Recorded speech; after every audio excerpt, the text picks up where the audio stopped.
after I finished fellowship. Yeah. And I spent a lot of time with them in the office. As a resident, I had my own little office. Would see patients all the time. Yeah. And it prepped me very well for fellowship at Montefiore. Uh, Montefiore, holy cow, we saw a lot. But that's the beauty of being in Brooklyn or the Bronx. You see everything. And the training was superb. Lousy neighborhoods, but you see everything. And after I finished my training, I came back here in Inglewood, and I've been working my butt off ever since. Yeah, you have. But I'm lucky for it.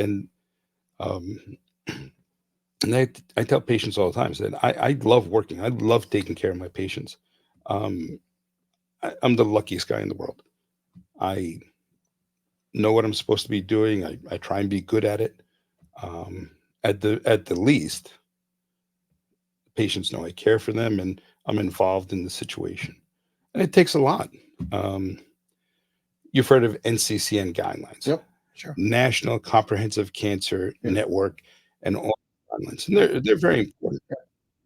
But it's kind of like McDonald's. There's a 1, there's a 2, there's a 3, and patients don't, to the greater extent, don't fall into these categories. You have to fine tune their care. What's the home life? Do you have to walk up a lot of steps to get into your apartment? Do you have proper heat? Do you have a supportive family? Do you are allergic to peanuts? All these kinds of things. And by spending time with patients when they come to the office, asking a million questions, you get to know them, you get to know their families, you get to know their situation, and with a little bit of brains and good fortune, things work out. Earlier today, I was speaking to a patient, his wife actually. I've been treating him since 2007 for lung cancer. 16 years. Multiple lung cancers, boom, boom, boom, boom, boom. But we're still working at it. He goes to work every day. He has a nice big gas station he goes to work at. And he hasn't missed a day of work. He hasn't been sick from treatment, thank God. But we're talking 16 years with lung cancer. Stage 4. Wow. Now, I don't get the credit for this. I've had the good fortune to choose the right things, but it's a matter of paying attention. And, that's, I get up, do that, and, works out pretty good. Yeah. And I have the good fortune to know you and your brother, and, holy cow, I don't even know how many patients we share. Yeah. It's a lot.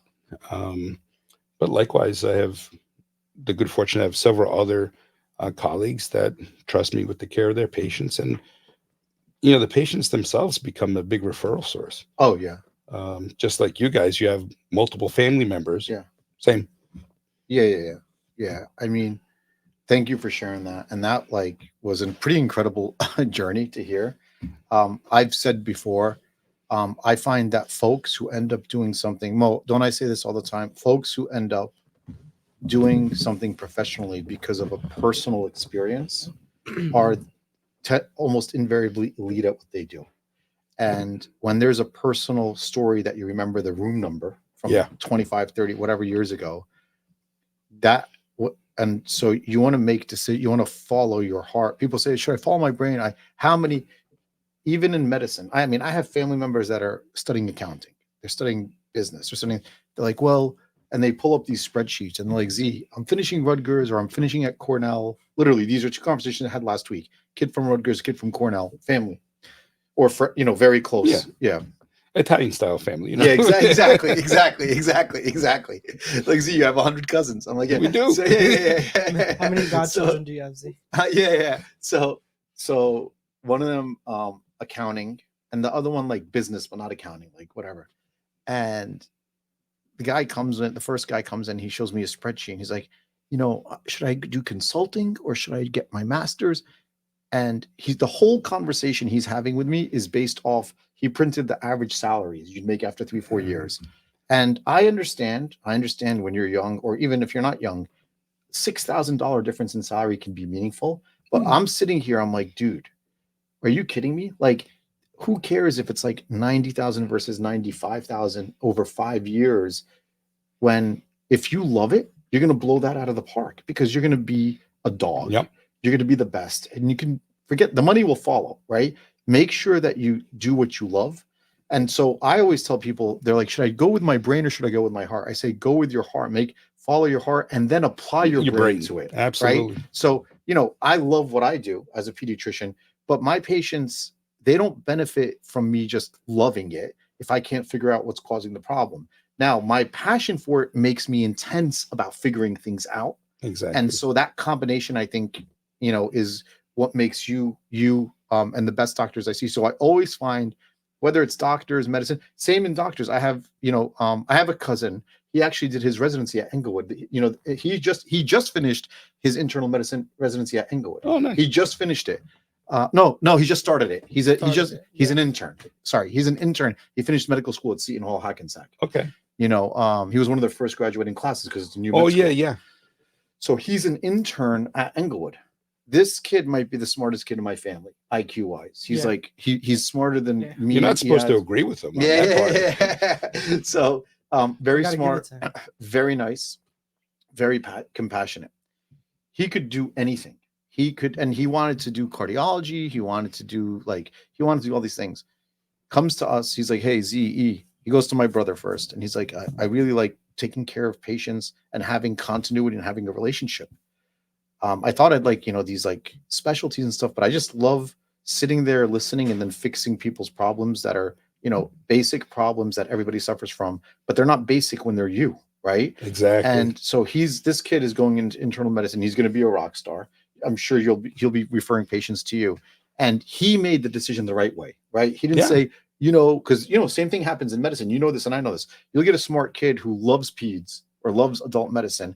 He's like, no, but Dr. Baker, you know what I'm going to do? I have a million of these guys that I teach, residents, students. Yep. But, I want to do this fellowship in Boston Children's, in pediatric ENT or whatever. And I'm like, oh, okay. And I've been with the guy for a month. He never mentioned ENT. We've had lunch together. But he sees this. Yeah, he's like, no, but the starting salary, blah, blah, blah. I'm like, dude, wrong. In 10 years, that's not. You're gonna make a good living. Don't worry, you're gonna make a good living either way. Yeah. But you want to jump out of bed. You don't want to roll out of bed. And so, and I get there's circumstances. And money does not make you jump out of bed. Yeah. Because when they're just looking at those numbers, that's not medicine. Yeah. Right. If my job is to make that bottle or make that glass, okay, but every interaction we have has the potential to, if you do it wrong, you'll kill somebody. For sure. Right. And that's bad. Mm-hmm. But even the simplest interaction has the potential to keep somebody healthy or, now, today, but way down 100%, the line. 100%. And you're only going to invest that effort in the patient if you're vested in the patient and in the whole process. Yeah. I mean, this is, I hope the folks that are listening understand there's doctors and there's doctors, right? And what you're hearing tonight is, why EAD and the team trust this gentleman unequivocally. And there's no question about his, grasp of the science and the research and the guidelines he mentioned and stuff like that. And I don't want to say that most guys know those, but there's a lot of guys who know the guidelines. There's very few who know the guidelines. And then that example about, do you have to walk up this, one comment, and then we'll get to the questions. When you were talking about, the guidelines and then adjusting, I had a conversation the other day. Actually, somebody wanted to do an interview, asked me to do an interview on some publication. I think I just bailed or I forgot or whatever. But they were talking about what the interview would be about, like highlights. I don't know if it was a reporter or something. And I don't know if you were involved, Mo. And one of the things was, it was like AI disrupting healthcare and taking over doctors. And the example they gave was cancer. They said they mentioned like, hey, listen, when someone has a diagnosis, stage 2, this is what the pathology shows, blah, blah, blah, blah, blah. It's very algorithmic. It's, you go into this arm of the study, you use this chemo regimen, and then you do a bone marrow, and then you go left or right, and blah, blah, blah. And in my mind, what I was thinking is, the patients don't care about the guidelines, and very, very rarely do they fall into it because, we know in anything, there's like 50% non-compliance in anything, whether it's just taking your antibiotics all the way to finishing your chemo or showing up on time. And if you don't acknowledge the humanity of the situation, Mhm. the personal attributes, and you just say, oh, you have this diagnosis, take this, that's not the real world. And so robots and AI can figure that out. But I'm one of those guys, and people are going to say I'm ignorant. I don't think it's going to come anywhere near what people think in terms of solving healthcare problems. I know right now it's the fad. There isn't a LinkedIn article that doesn't talk about AI taking over healthcare. I'm not buying it. And I'm not buying it because I'm in the exam rooms. Because Yeah. I see that 99% of what it takes to help somebody has nothing to do with what the books say. The books is where you have to start, not where you end. Then you have to apply it to the personal realities of these patients. Now, I think that there's an important way to benefit from AI in this regard, especially as we move forward with the genetics of cancer research, and not just of the cancers themselves, but our treatment options and how we can target different things. And especially now with so many of these immunotherapies coming out, which are a godsend. The gentleman I mentioned with the lung cancer, um, he's been on now for several years. He's been on on a couple different immunotherapies. There's a recent progression, so now we're adding in some radiation, local radiation, and we're going to use another immunotherapy. And part of the process is, okay, this is what I have available now, right? So I have these two phones I can treat things with. Well, we want to maximize how long phone one works, and then treatment number two, because if we get lucky and we use them for a sufficiently long enough period of time, well, then the water bottle is going to come up, Right. and the other water bottles come up, and I can't tell you how many patients, um, I've started their treatments with something, and they wind up on treatments that didn't even exist when we started. But it's a matter of getting them through the process. Um, Nobody wants to have chemotherapy. Nobody wants to have immunotherapy. So and there have been studies on this. If you take the patient, you uh, per se caress them and uh, teach them, get them through the process, prepared for the process, versus throwing them to the wolves and then picking up the pieces afterwards. There's a huge difference in outcomes, even just with nausea.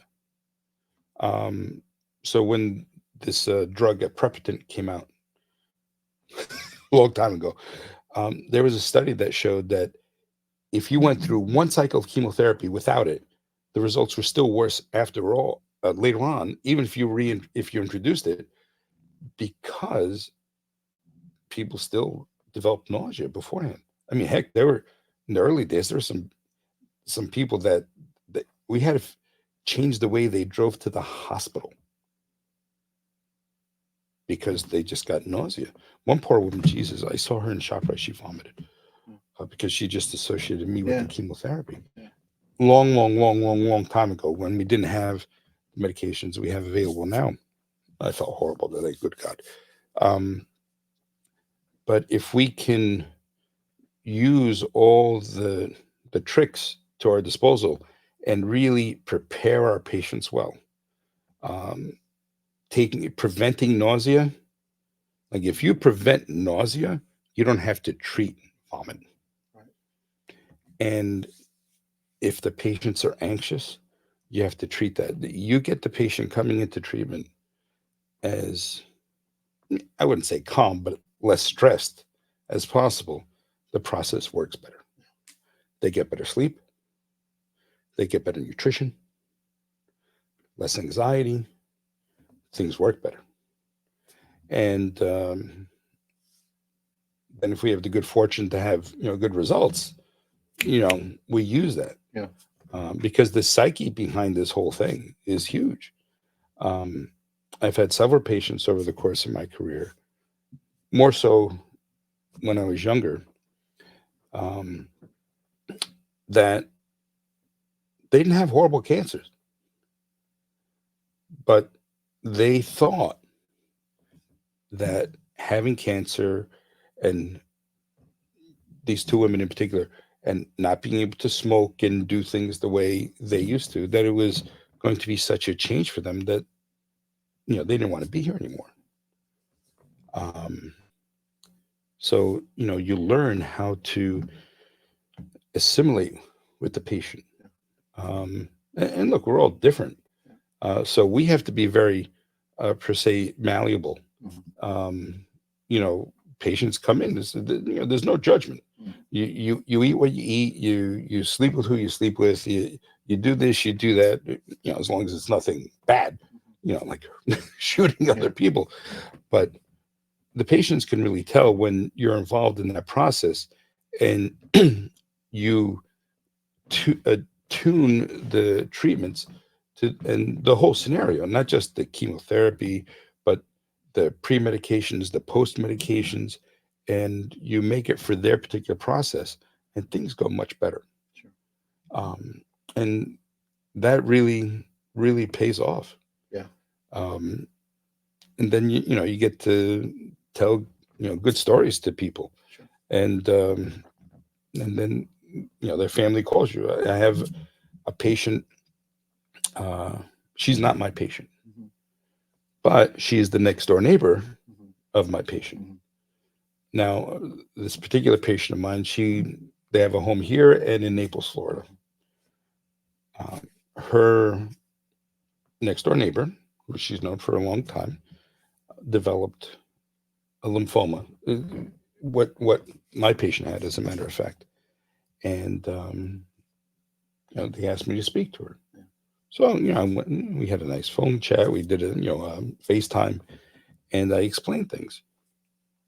Because we have a lot of patients that go back and forth. Sure. So I have doctors all over Florida that we share patients with. Sure. And it's hard passing off sharing a patient. Sure. But we found nice folks down there, and now she's going for a treatment. She started the treatment for lymphoma, and and this is over the past a few weeks. In the meanwhile, another neighbor develops a breast cancer. Again, not a patient of mine, but I had a chat with her and went to the same doctor down there, and she's getting her treatments done. But it was more a matter of just listening to the story. Yeah. And paying attention to those things. Yeah. Should we do some questions? Yeah, we have. Because I know there's like a time. boatload. Yeah. Yeah, so we'll start with this one. Someone asked, "Are lung cancers hereditary? My grandmother and mother passed away from non-small cell. Would I be considered high risk?" So the answer has two parts. Every year there are about 225 to 250,000 lung cancers. All but 6,000 of them are from smoking. Right? So every year there are about 6,000 cases of lung cancer in non-smokers. They could be secondhand smokers and whatnot. So you can't say in that regard for the majority of them that it's genetic. But if you're living in a household with two generations of smokers and you're growing up in that household and you start smoking, it's your environment. On the other hand, in particular, when we see younger folks that develop a malignancy, we can do genetic testing nowadays to see if there are any particular genetic traits that predispose you to certain types of malignancies. And despite the fact that a lung cancer is to the greater extent an induced malignancy, you might have more of a predisposition to it based on your familial genetics. So in that particular scenario, if everybody is older, older meaning, over 50, but 50 doesn't mean you're old, because I'm 59 now, so it doesn't mean you're old. But most likely in that particular scenario, that's not the case. Nice. Someone asked, this is a good one. What is your take on the new diagnostic MRI and CT for your whole body prevention for early detection? So our imaging modalities have improved greatly over the past couple of decades. And nowadays, most MRIs are the places that have really good MRIs have 3T MRIs, 3 Tesla MRIs.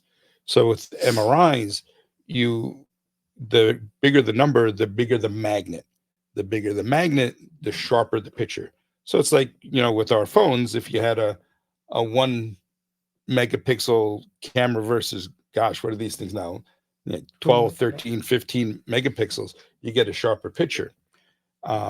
So nowadays you can see more with the MRIs. The CAT scans are of much better quality, so we have better imaging.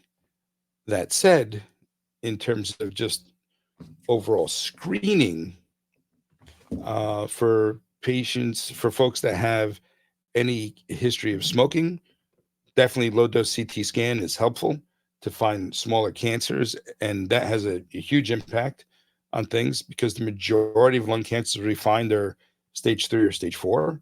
Yeah. Either you're coughing up blood or it causes pain or something else because you don't know it otherwise. On the other hand, if you're doing these CT scans, you can find something smaller that's possibly resectable. So that's a good thing. MRIs, I mean, it comes down to a cost benefit thing. How many people can you get into MRIs? How much does it cost? For me, like to take care of my family, I don't care what the heck it costs. Yeah. But there's only so much availability. You want to hear a really stupid thing? Yeah. So when I started, That's my specialty. When I started internship here, right? So it's in the 90s. At that point in time, there were eight MRI. No, there were 5 MRIs in Inglewood between the hospital and the local facilities. All of Canada, universal healthcare, all of Canada had 8. Wow. That's crazy.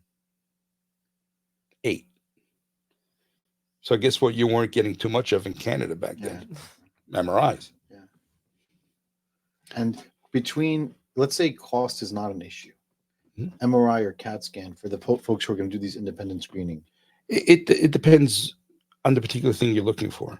So for instance, my father fell down at Macy's a few weeks ago, and he's on blood thinners. So he hit his head. We had to do a CAT scan because in that setting, a CAT scan gives you much better information about bleeding. An MRI is less good at that.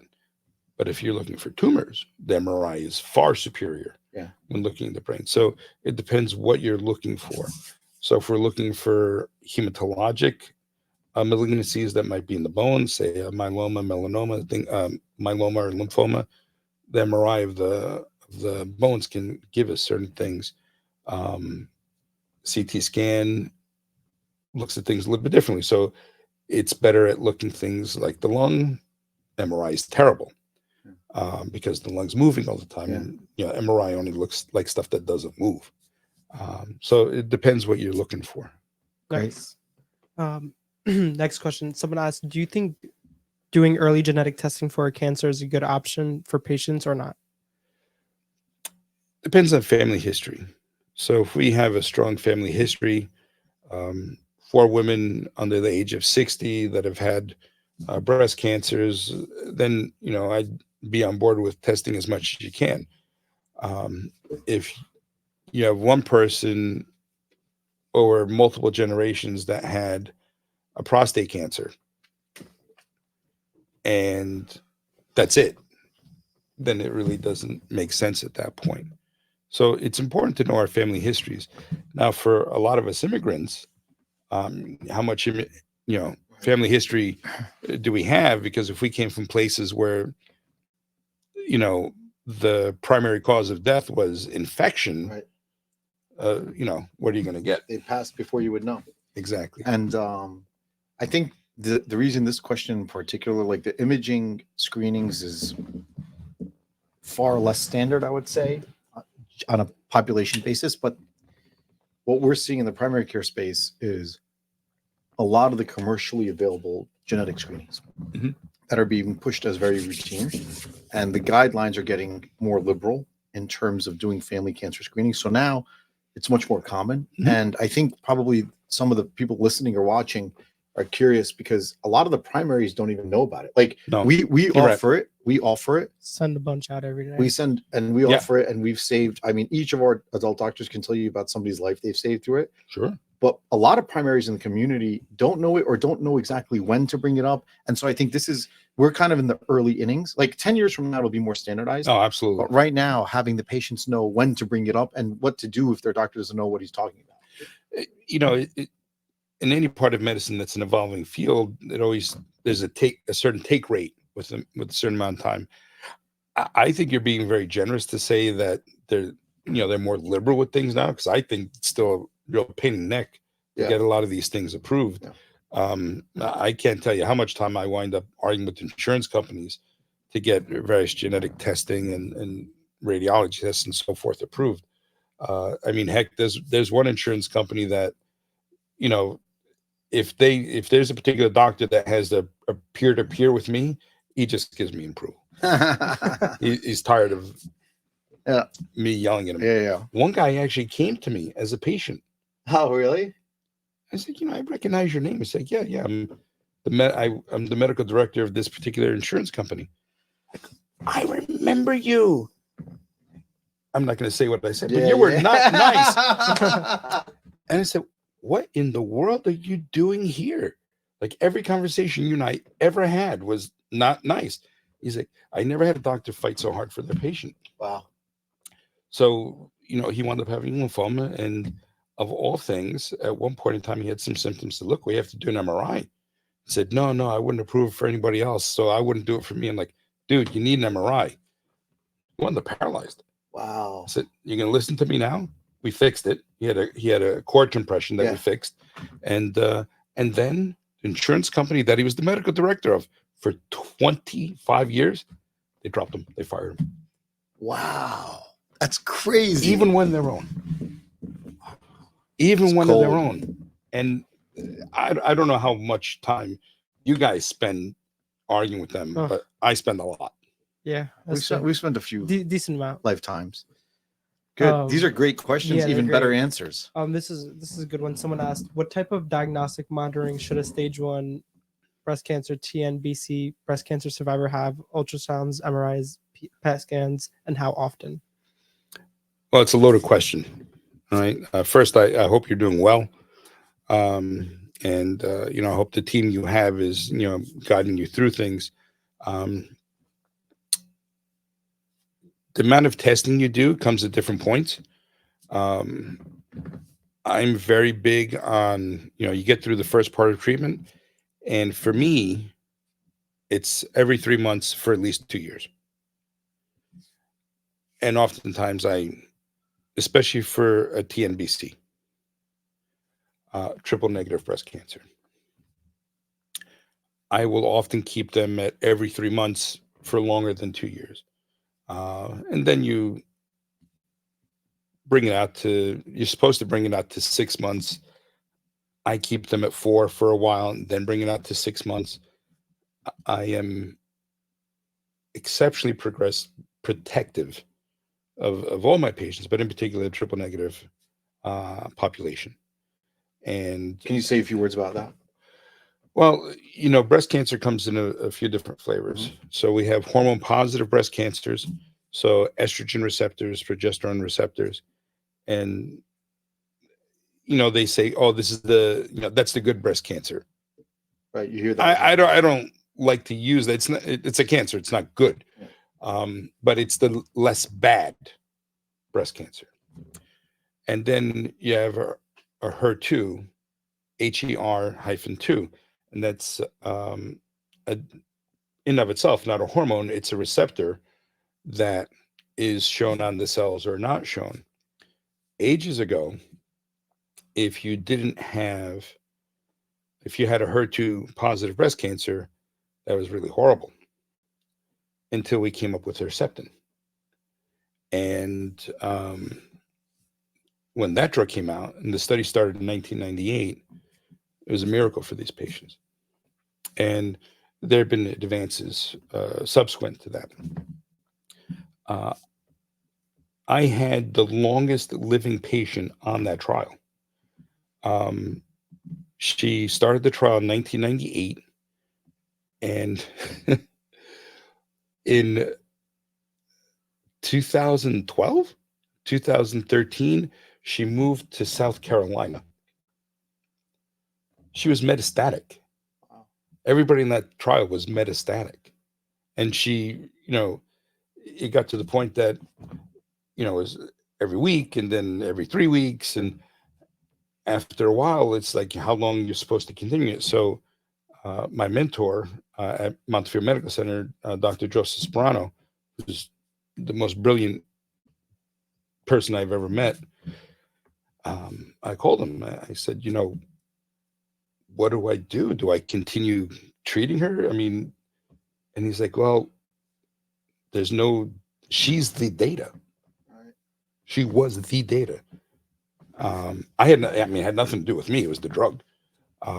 So we brought out to 4 weeks and 5 weeks and then every 6 weeks. And I was just too afraid to stop it. Yeah. She had no side effects to it. It worked. Yeah. And she was metastatic. Thank you. Right, We keep right. going. So that type of breast cancer became better because we had great treatment for it.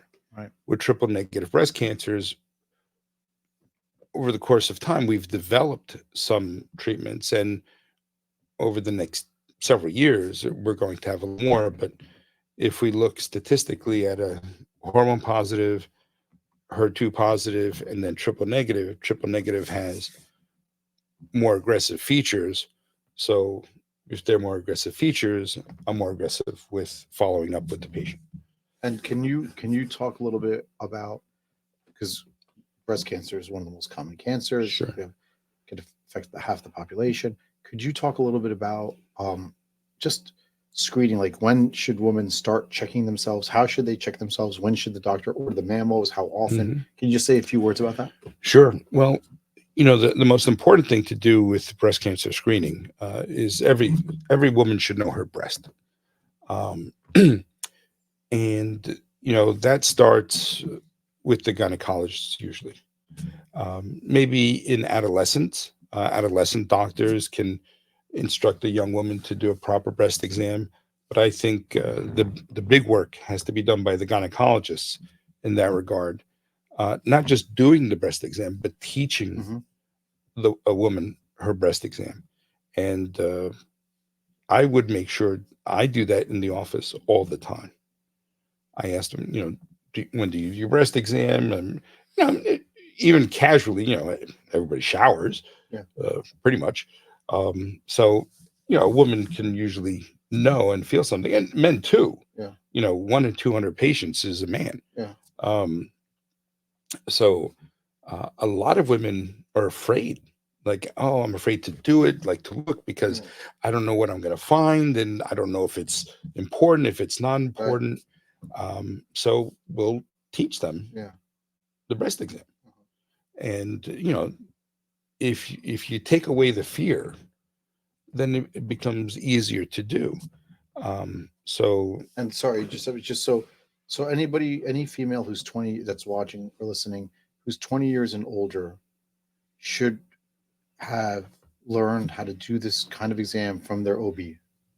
Yeah. Right. Should be their pediatrician, adolescent doctor, primary OB. If you're unsure of how to do it, ask one of your doctors. Yeah.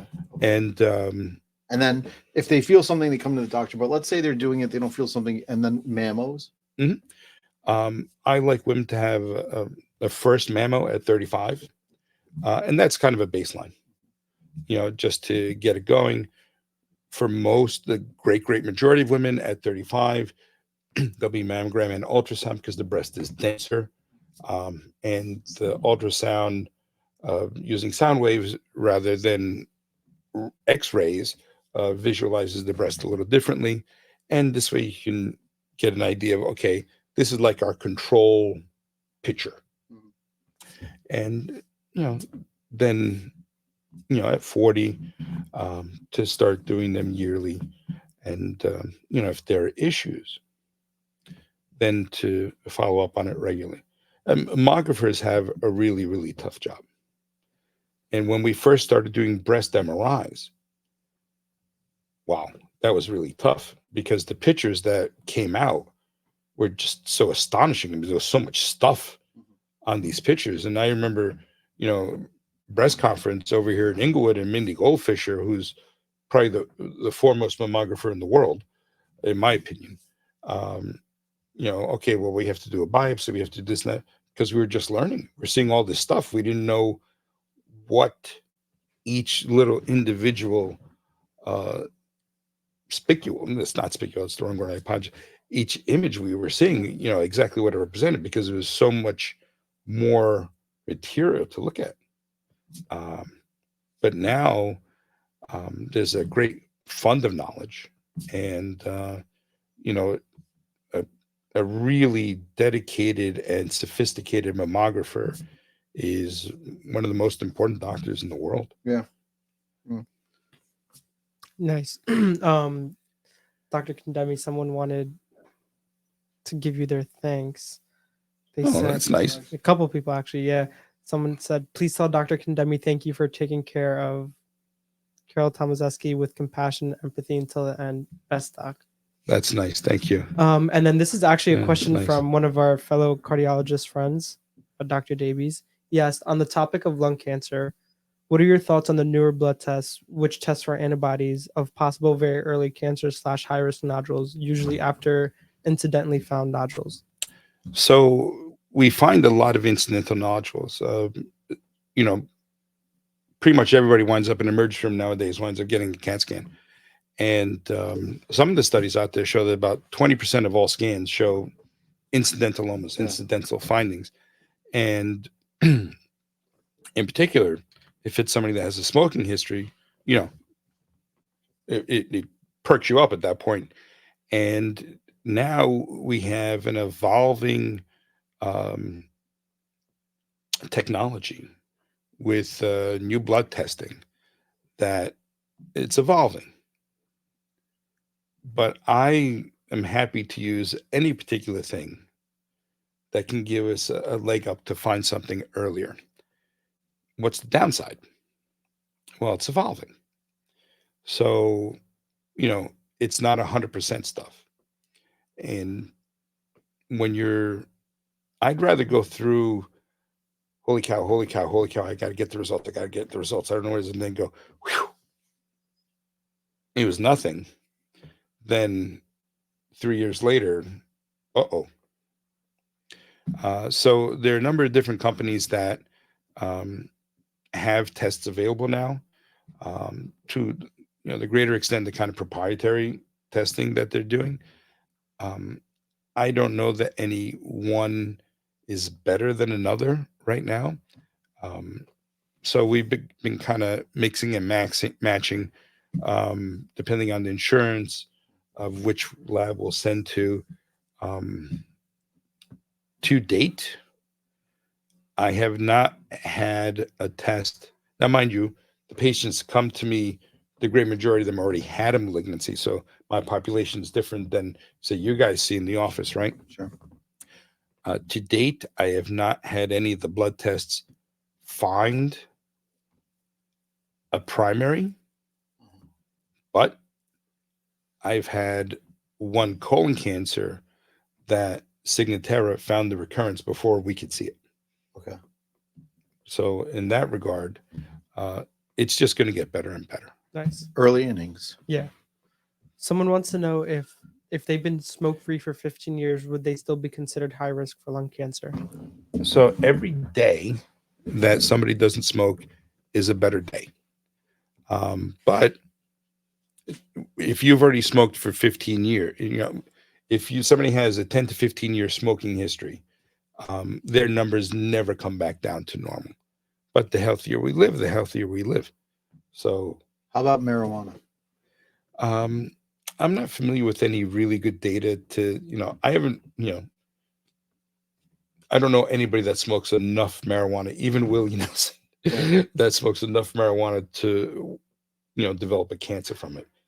And now more and more marijuana smoking is legal nowadays. Yeah.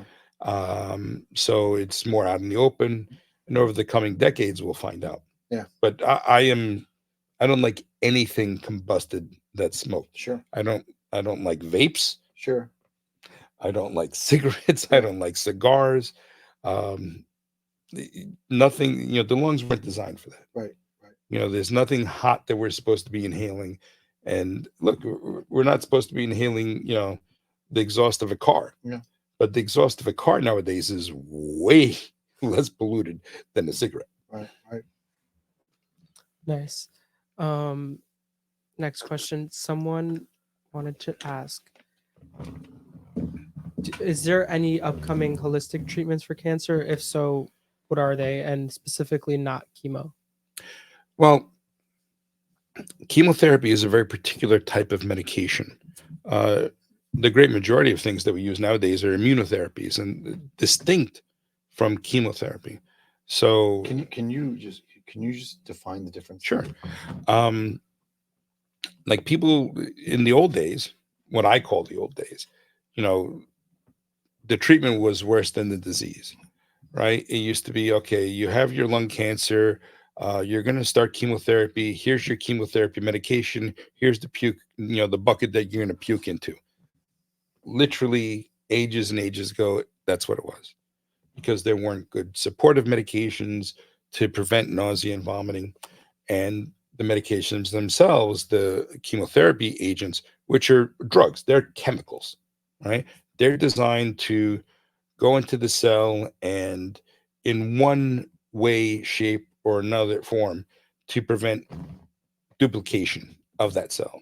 So it blocks one of the genetic processes, or it's an anti-metabolite that just blocks things getting into the cell that it needs to to grow. A lot of the therapy that we use nowadays is immunotherapy, and here we're giving a drug that's kind of like a vaccine. The production, not the vaccine itself, but what we produce from a vaccine, an antibody, and it binds to something on the cell. And this, so we mentioned, I mentioned before, Herceptin. Well, it binds to a receptor. And that receptor, so it's on the surface of the cell, and by binding to it, it would make all kinds of things happen inside here that produces that cell over and over and over. By binding here, well, now it shuts off the processes in the cell in a simplistic fashion. And these immunotherapies are really much, much more effective. But because they're not the Marines storming the beach, you're not killing a bunch of good cells at the same time, or at least not to the same extent. And it makes it much, much more tolerable. But that's not the question. The question is about holistic treatments. So in terms of holistic treatments, right now we have adjunctive type treatments. So I send patients for yoga, acupuncture, massage therapy, all things that can release endorphins we like, because these things help. The last cancer center that I designed and we built, windows all the way around, ton of natural light, because these are all mood enhancers. Yeah. Also, the aesthetic of the office. Before I was joking around, said that I had Taj Mahal office. Yeah. I did. Even the way we place the tiles and the coloring and the artwork on the walls, all to enhance the experience. So these things are very, very helpful. In terms of direct anti-cancer effects of holistic treatments, there really isn't anything that's been studied that's like, oh wow, this can do it on its own. A lot of people promise these things, but it's not there yet. Now, that doesn't mean it doesn't exist or that it won't, just we haven't found it yet. But to understand something, it has to be tested. ages ago, there was this elderly Italian woman that came to me with a massive gastric cancer. And one of her grandsons read about this cottage cheese treatment. I'm not making it up. And he wanted me to do this. Like, it's cottage cheese. If she likes it, that's fine. And since it's an old Italian lady, she'd rather have ricotta instead of cottage cheese. But he was just so passionate about it. So, and you want to be passionate about it, right? Who doesn't want to help their grandmother? But we have to base our judgment, our decisions on this is telling me, I have good data here. We know that this helps, or there's a physiologic pathway of how this can work. Yeah, and when sometimes I think another way to look at it is a lot of times folks come in, and we're huge on holistic management in general. I think people confuse holistic care with holistic treatment. And what I mean by that is we're huge advocates of holistic care.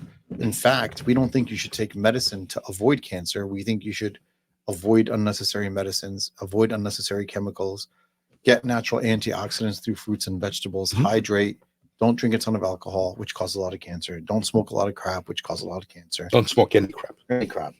And so if you're big on holistic approaches, having a holistic lifestyle is the most effective way to prevent cancer. And so, I think, but then when kind of the proverbial, what hits the fan, we have to turn to what we know works. You don't want to be a guinea pig. You have to put it together. Yeah. So would you put not smoking THC or anything like that, but the use of drops and gummies and all that? Would you put that under holistic health? Well, it's a drug. So you want to consider it holistic? Well, okay, right. But it's a drug, and that's why people enjoy it. So I'm against smoking, but the drops and the oils and edibles, fine. Yeah, they're not going to have the impact on Yeah. I just don't like the smoke component and the damage it produced. Like you said, This is a really good question. Someone asked, they want to know your thoughts on whether or not you believe there will be a treatment for cancer in our lifetime. Well, that's always been the question. And, it's a huge question, because when you say, is there a treatment for cancer? Well, it's like, well, is there a treatment for infection? How many different infections are there? Right. Because there are just as many different cancers. For a lot of cancers, we do have cures. And, it depends on the type of cancer, depends on the stage of cancer. I have several young folks right now in their early 20s that have developed lymphomas over the past 2 years. I was speaking to one of them today, and he was 19 when he was diagnosed. For him and these, 4 other young folks, they were all stage 3 or 4. They went through treatment, and, they're cured. Now we keep following up because we want to make sure they stay that way. But we cure most of that. Testicular cancer, right? No guy wants that, but the cure rate is, in the mid 90s. So that's not bad. That's, it's pretty darn good. Yeah. Now, for the 4% of guys that die from it, they don't care that everybody else survived. So are we going to get to 100%? Not overnight. It's going to be, maybe someday. Yeah. But every day we're doing better. Yeah. Every day we're doing better. And the amount of progress we're going to make over the next 10 years is going to be astronomical. Right. Yeah, I think one thing, and you can speak to this just based on my research, as a non-oncologist, what I've seen and in the medical journals and blah, blah, blah, the incidence of people with cancer has risen correlated to the incidence, the gross number of people getting cancer. I think it's like 1 million Americans a year getting diagnosed or something. Death, outside of skin cancers, okay, because there are 3 million cases a year just in America. Yeah. Okay. And death, there's more people dying of cancer than before, but also we have like infections 30, 40 years ago were a top 3 killer. That's gone away. Mm-hmm. People are living longer. There's no question that the longer you live, the higher chance of many cancers. And so it's a bit of a like confusing puzzle, right? Because you live long enough and you survive heart disease and infection, which 5 minutes ago were like wiped you out when you were 40. Exactly. Now you're going to get the wear and tear on your and the telomeres and blah, blah, and all that. And so I think it goes back to leading, there's a whole longevity push now, Mhm. right? There's a lot of guys who do podcasts and stuff on longevity. And it's like, well, how do I live longer? And when you kind of Well, you want to live healthier. well, that's the thing. You don't want to live 30 years on a ventilator, 30 extra. You want to live as long as you can, the healthiest you can. And back to the holistic question, it's the fundamentals of like diet, exercise, sunlight, not putting garbage in your body and so on. And that ends up being the answer to a lot of these questions in terms of keeping you healthy. I agree. This is haven't heard of this, but someone wants to know, does RSO work for cancer? And if you can define it, because I'm curious. I'm not familiar with that particular RS. acronym. RSO? Yeah. No, I shut my phone off. Rick So I can't. Simpson oil. Okay. I've read some on it. Anecdotal information, nothing that's been studied rigorously. Doesn't mean it's bad, but we can't tell if it's good. So I have to reserve judgment until we have some proper studies in that regard. Nice. This is a good one. A parent actually asked this: how come there aren't any vaccines that prevent cancer? There are. So, and they're going to be evolving. In fact, there was just an article that came out last week, I think, about another cancer vaccine. And we're going to have more coming out with time. When I was at Montefiore way back, it was just the beginning of it. But now that we understand the genetics of things much better, we're going to understand them even better years down the road. And the production is more viable nowadays. We're going to have more and more. I mean, the future is bright, as they say. And just to be clear, like to elaborate on what Dr. Condemi is saying, like hepatitis B vaccine we give kids. Hep B virus is a common cause of cancer. Gardasil, the HPV vaccine, right? So there are vaccines that prevent cancer, and there's more to come. Yep. And the Gardasil is a huge one. Yeah. I can't tell you how many parents I counsel on this, and they're afraid to give it to their kids. Oh, yeah. Like, what are you afraid of? I mean, we haven't really seen any downside to it. Yeah. And I was at the meeting. So when I was in med school, right? Again, difference in our ages. When I was in med school, they said, we know that cervical cancer is a sexually transmitted disease just based on number of sexual contacts and who gets the cancer, the women that had more sexual contacts. So they didn't know the mechanism at the point. And then, later on, HPV was found.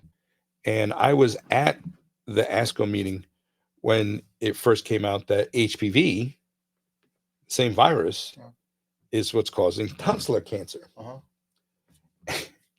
And pretty much there were only 2 people in the room, myself and another person, and like, oh boy.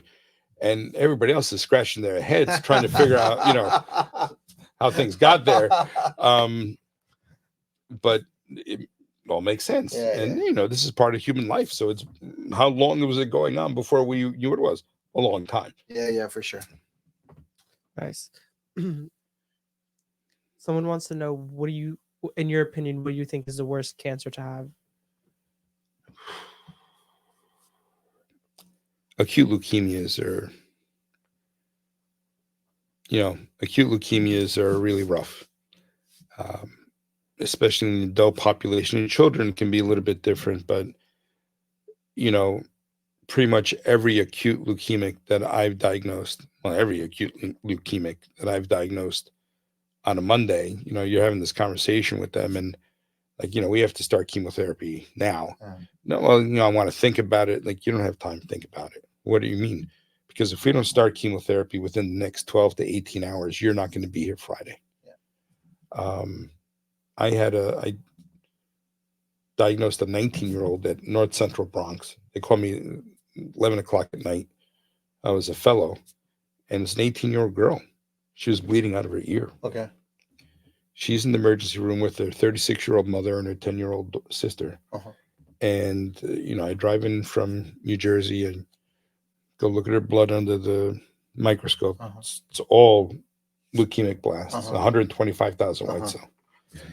And I had to explain to these women that, look, we have to do this now. It was after midnight. I literally discharged her from North Central Bronx Hospital, which it's attached to it's right next to Montefiore Medical Center. It was March 19th. It was cold. I discharged her, put her in a wheelchair, wheeled her around the block to admit her to Montefiore. You had to have the cardiology fellow come do an echocardiogram, the vascular fellow come and put a line, and we started chemotherapy on protocol by 8 o'clock in the morning. And we actually put her on protocol, and she did wonderfully. And God willing, she's still alive. This was quite a long time ago. But acute leukemias, yeah, they're rough. That's tough. This is a good question. Someone wanted to know, what do you wish more people knew about cancer that they don't? You know what I wish they knew? That it's not the death sentence that they think it is. Oftentimes, the most difficult thing we have to get over is the stigma that there's a cancer. Because, there, like we said, with infection before, there are lots of different infections. There are lots of different cancers. And just because you have cancer does not mean that you're dying today. And we try and work with it. Oftentimes, the biggest hurdle is the emotional hurdle of getting over, I have a cancer. Nice. Someone asked, any specific diet that is best for cancer patients to get on? Well, clean diet. What's a clean diet? Less processed food, not too many Twinkies. You want to, have more complex carbs, less red meat. Tastes good, but not really the best for you. I tell as many as my patients as possible that cook, get your grains from Europe, especially from Italy, because they're not allowed to have genetically modified foods. For instance, the flour sold in the United States is all GMO. And the amount of gluten here versus semolina that you're going to get in Italy is about 35 times more. Jesus, 35 times more. Yeah. Virtually all of my patients that have gluten sensitivity, when they go to Europe, they'll send me pictures of having pizza in Venice. Right. Doc, it doesn't bother me. Right. Because the food's clean. Right. Sure. Yeah. Makes sense. People say they go to Italy and eat pasta all day and they don't gain a single pound. Well, they're also walking around like 6 million steps a day. Yeah. But it's because the food is cleaner. Yeah. And the meat is fresh. The fish is, they probably caught it that morning. Yeah. We don't have fresh food here. Yeah. There's essentially nothing that we get that's fresh. Yeah. Unless you're going right to the, farm and getting the vegetables. Yeah, farmers. Our fish is not fresh. Even fish that wasn't frozen, it's still several days old. Yeah. It's just been on ice. In the majority of Europe, you eat fish, it was caught that day. Yeah. And this makes a big difference. Yeah, of course. I think this is our last medical one. Someone asked, after having radioactive iodine therapy, are you more prone to other cancers? So there's been some work on this, and it's equivocal. It's not the iodine is the carrier to bring in the radiation, right? So there's radiation, it's radioactive iodine. It gets pulled in certain cells, that the thyroid cells, and that's where it does its work. But it's not the kind of ionizing radiation that is going to cause other cancers. So, we're cool in that regard. Nice. I think that's it for the medical questions. Just Beyond medical questions, what other questions? I'm not a financial guy. I can't answer any of that stuff. could you say a few words?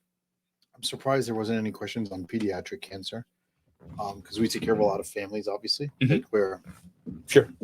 my brother and his team take care of the adult guys. But there's a lot of kids, and often there's questions about like, what can I do? What's the best I could do to prevent, my child from having cancer? Because, not everybody comes in with that question, but the mom had breast cancer or the aunt had whatever. And so it's front of mind, and they want to know, hey, or the dad had cancer, and Yeah. it's about son at a young age, at like 30 something. And so obviously we mean what we said about the holistic lifestyle, but can you maybe just go one cut deeper? So take like a husband or a wife, a man or a woman who's in their 30s or 40s who had cancer at a young age, and has some concern over their child having cancer at a higher risk. What are Sure. some of the knowledge they should have? Well, we can't change our genetic structures, right? So we get what we get, and that can't be changed. So if there's a genetic predisposition, well, you want to know if there is one genetically. And if there is one genetically, then you can do certain things to prevent different scenarios. So if it's a woman has a history of a BRCA positive breast cancer, many women will opt to have a prophylactic mastectomy, bilateral mastectomy, at even when they're 18, 19 years old, to not have to worry about this issue later on. In terms of ovaries and uterus, different scenario in case they want to have children and whatnot. If we have a family with familial polyposis syndrome, where they have tons and tons of polyps, literally a ton, it could be up to 2,000 polyps, you can do a prophylactic colectomy. But say there's a family that has a father that had something at 29, had a rectal cancer, and maybe the father's father had a prostate cancer at 55, and the grandmother had an ovarian cancer, none of the same cancers. Well, then you might have certain genetic predispositions. It might be a Li-Fraumeni syndrome or something like that. So what do? You check frequently, you do frequent colonoscopies, mammograms, and so forth. But it comes back to how, besides genetics, what else can you do? Well, the cleanest, most holistic lifestyle, cleaner food, don't smoke, don't drink, in moderation. Stress. It's kind of hard to moderate stress, but the less of it you have, and I think in that regard, it's more so how we teach each other to deal with it. Yeah. Right? Yoga, meditation, exercise. These are all great ways to help mitigate the impact of stress. Yeah. And diet. Yeah. These are, make sure the kids get enough sleep. Make sure that they sleep in a healthy environment. Depending on your scenario, you might have a lot of carpets, heavy drapes. Make sure that they're clean. We want to minimize the amount of inflammatory stimuli that we have. Right. Because this is very well known. The more inflammatory situations we have, the greater likelihood that that inflammatory status is going to induce a problem and cause a malignancy. Nice. Z, someone asked for you. Long time we haven't spoke about this, but anything new that you're watching? Pardon? So this is Shows. medical. What do you have any good shows you're watching? What are you watching on Netflix or whatever? I just finished episode 8 of the second season of Reacher with Helen Richardson. The guy's a beast. It's cool to watch. What are you watching? Nothing right now. I mean, I just watch movies. I feel like there hasn't been any really good shows. So, Sopranos, all the best shows ever. Yeah. Succession. Okay. Not as a show because it has 3 or 4 seasons, but Iyad. The other night I was hanging out with Iyad, watching playoff football. He may or may not have put a sizable bet down, and we're watching it, and we started talking, and he was like, "Hey, what should I watch?" Blah blah, and I'm like, "I don't know." And he hasn't watched what I think as a season might be the best season of television of anything. And so when I talked to him, it reminded me I haven't watched it in years, and I'm watching it again. I'm like, God, this is so good. True Detective, season 1 with Matthew McConaughey and Woody Harrelson. And the reason I was reminded of it is earlier in the day, there's a season 4 or 5 that came out with Jodie Foster in Alaska. I watched an episode of it. I don't know. It doesn't look that good, but season 1 of True Detective with Woody Harrelson and Matthew McConaughey takes place in Louisiana. No one will watch that and not thank me for that recommendation. No one. It's incredible. And then I'm watching with Dean and Jad, with my sons, I'm watching season 1 of Succession. When there's no NBA at night. You know, I don't know. I like those kinds of shows, but I also like real life, like documentary shows, kind of. So Give me a good one. So I mean, you're not gonna like it because you talked bad about it. But I've been watching the F1. I didn't talk bad series. about it. I'm not a Formula 1 guy. I mean, it's People tell me it's awesome. Now, I'm a Formula 1 guy, they're I hear it's legit. amazing. but I've only watched a couple of the episodes, and the Formula But it 1 got show me. doesn't get me. Yeah. But I'm a racer. I take my car to the track. I've been to several Formula 1 tracks. You go to the Miami thing? No, I haven't been to that one. But I mean, if you go to my house, I still have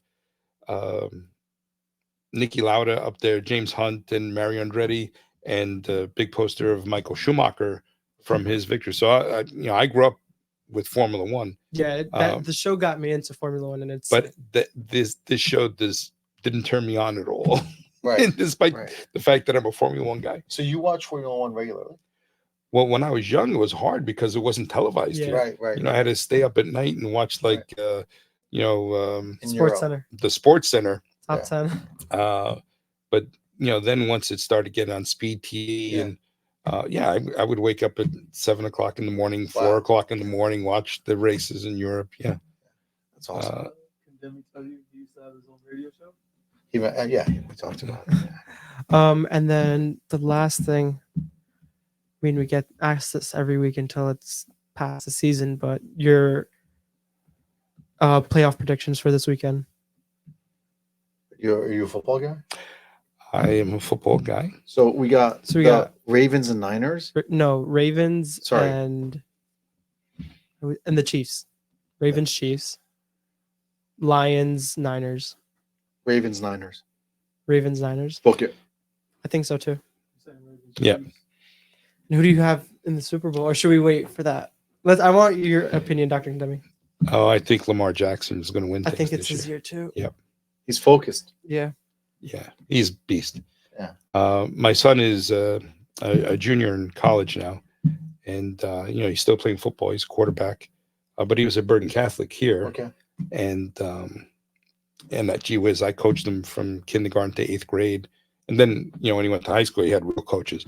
But I remember when sitting in the family room watching Lamar Jackson, during the draft with him. It was a lot of fun. Yeah, if you pull up YouTube videos of Lamar Jackson in Louisville, I was watching it last night. It's Legit like a watching video it last game. night. it's not real. What he's doing, No. he's sprinting through like, And now he's like so much better as a passer. and he's bigger, Yeah. Yeah. but still fast. I Yeah. mean, it's going to be a great. I remember, weekend. I don't know if you guys remember, but during the combine and everything, he wouldn't do the 40. He didn't do the 40. Well, they wanted to make him a receiver. A Yeah, lot of he's guys. like, no. So he didn't want to be taken as just. And he a pure didn't. And athlete. he didn't have an agent or anything. It was No. doing it on his His own. mom His mom. Oh, He it did worked all out. right. worked Worked out out. pretty good, right? Yeah. We'll see how the rest I of- think it's him this year. Yeah, I think so too. This was amazing. Yeah. This was excellent. You're going to come back here. Oh, I'd love to. This was a lot of fun. You're the best. A lot of fun, man. It You're was the really best. good. Thank you very much. We'll do The the man. 3-man crew next time. You, Iad, and Oh, Condemi. for sure. We'll bring you. We'll have a couple Yeah. of cocktails. Yeah. Well, I got to get better looking if I'm going to hang out here more with you guys. You look great. Yeah, Thank right. you. Thank you.